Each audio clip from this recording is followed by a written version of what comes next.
इस समय यहाँ उपस्थित है वो सभी लोग हाथ जोड़कर मां गंगा से और बाबा विश्वनाथ से यह मनोकामना करते हैं और उनकी मन की शांति के लिए 2 मिनट का मौन व्रत धारण करते हैं। आप सभी लोग अपने स्थान पर दोनों हाथ जोड़कर खड़े हो जाएं और 2 मिनट का मौन धारण करें।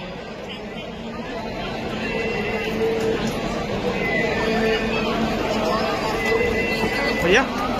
सबको वितरित कर दीजिए, चेक करके सबको वितरित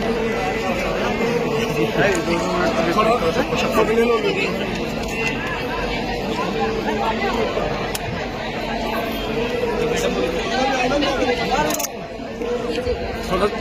साइड हो।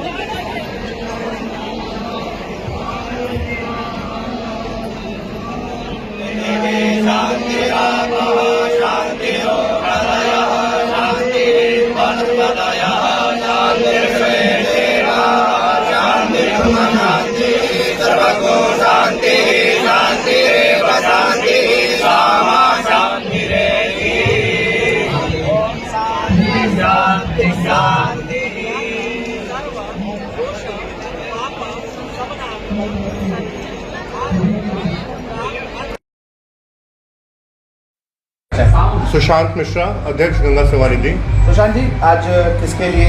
श्रद्धांजलि रखी गई, क्या क्या किया? देखिए, कल जो पहलगाम में जो आतंकी हमला हुआ है, जिसमें लगभग 27-28 लोग जो हमारे देशवासी हैं, जिनको अपने प्राणों की आहुति देनी पड़ी, और इसकी हम सभी काशीवासी गंगा सेवा निधि परिवार ये बहुत दुखद है, इसकी हम लोग घोर निंदा करते हैं। और सभी अपने मृतक देशवासियों की पवित्र स्मृति में हम लोगों ने गंगा सेवा निधि द्वारा दशाश्वमेध घाट पर भगवती माँ गंगा के समक्ष जो भी दर्शनार्थी गण आए हैं उनके द्वारा 2 मिनट का उनकी आत्मा की शांति के लिए मौन रखवाया गया। और जो 7 अर्चक जो हैं, जो सप्तऋषि आरती होती है, उनके ब्राह्मणों द्वारा भगवती माँ गंगा में दीपदान करके बाबा विश्वनाथ व माँ गंगा से उनकी आत्मा की शांति के लिए और मोक्ष की कामना की गई। जी, अपना परिचय बता दें। आशीष तिवारी, कोषाध्यक्ष गंगा सेवा निधि। आज किस प्रकार आक्रोश है? आक्रोश तो उस तरीके का है कि उसको शब्दों में बयान नहीं किया जा सकता। जिस तरीके की ये देश में घटना घटी है और हमारे परिवार के बीच के जो 26 लोगों की संख्या में जिन लोगों को आतंकवादी हमले में इस तरीके का शिकार होना पड़ा है, जो लोग अपने परिवार के साथ छुट्टियां मनाने के लिए गए थे, एक तरफ तो हमारे देश के प्रधानमंत्री जी हर सबका साथ सबका विकास के साथ जो परिकल्पना लेकर के देश के लिए चल रहे हैं, और जो आज जो कश्मीर में लोगों की भूखमरी बनी हुई थी, लोग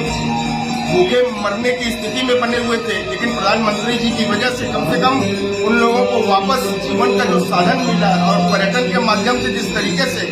कश्मीर के लिए इतना चीजों को सारा साधन संपन्न कराने की जो व्यवस्था की गई थी, लेकिन कहीं न कहीं ये दर्शाता है कि इस तरीके के जो मनोवृत्ति वाले लोग हैं, इन लोगों को उसी स्थिति में ही रहने देना चाहिए। उन लोगों को उत्थान के लिए कभी सोचना नहीं चाहिए। जिस तरीके से एक इन उद्देश्यों को लेकर के जो इस समय देश में इस तरीके की घटनाएं जो हो रही हैं, इस तरीके की घटनाओं का जो अंजाम दिया जा रहा है, ये बहुत ही निंदनीय है कि एक तरफ तो आप लोगों के विकास और उत्थान के लिए इतनी चीजें सोची जा रही है, उसके बावजूद भी लेकिन जो भी हुआ है इसका परिणाम बहुत जल्दी और बहुत अच्छे तरीके से उन लोगों के सामने आएगा, और इसका कहीं न कहीं इन लोगों को पूरी तरीके से खामियाजा भी भुगतना पड़ेगा। और ये पूरे भारतवासियों को एक कहीं न कहीं से इस बात की तकलीफ भी है, और वो सबकी मना स्थिति उस तरीके से बनी हुई है कि जब तक इसका पूरा प्रॉपर तरीके से उचित तरीके से इन लोगों के ऊपर कार्रवाई नहीं की जाएगी, तब तक वो लोग शांत नहीं बैठेंगे। आज की हमारी जो दैनिक साध्य आरती होती है, माँ गंगा की आरती होती है, उसमें 7 अर्चकों द्वारा संकल्प लिया गया और जो दीपदान करके दीपदान किया गया और श्रद्धांजलि वगैरह भी यहाँ पर दी गई। लेकिन इतना ही नहीं है, ईश्वर से और बाबा विश्वनाथ से हम लोग ये भी प्रार्थना कर रहे हैं कि उन आत्माओं को अपने श्री चरणों में स्थान दें। और लेकिन आज देश में हर सनातनियों के मन में हर भारतवासियों के मन में जिस तरीके का एक विचार बना हुआ है, जिस तरीके का एक क्रोध व्याप्त है, इस क्रोध की कहीं न कहीं पूरी क्षतिपूर्ति होनी चाहिए। एक तरफ जो इस तरीके के क्या कहा जाए कि हम लोगों के मन में उस तरीके के शब्द भी नहीं आ पा रहे हैं, लेकिन ये हम लोगों के बीच की एक ऐसी घटना घटी हुई है कि अपने आप में ये बहुत निंदनीय है। ईश्वर इस विषम परिस्थिति में उनको परिवार को संबल प्रदान करे और अपने हम माननीय प्रधानमंत्री जी से और गृह मंत्री जी से भी अनुरोध रहेगा कि कम से कम भारत में हमारे देशवासी हैं उनकी तरफ से इसका पुरजोर बदला लिया जाए और किसी भी तरीके से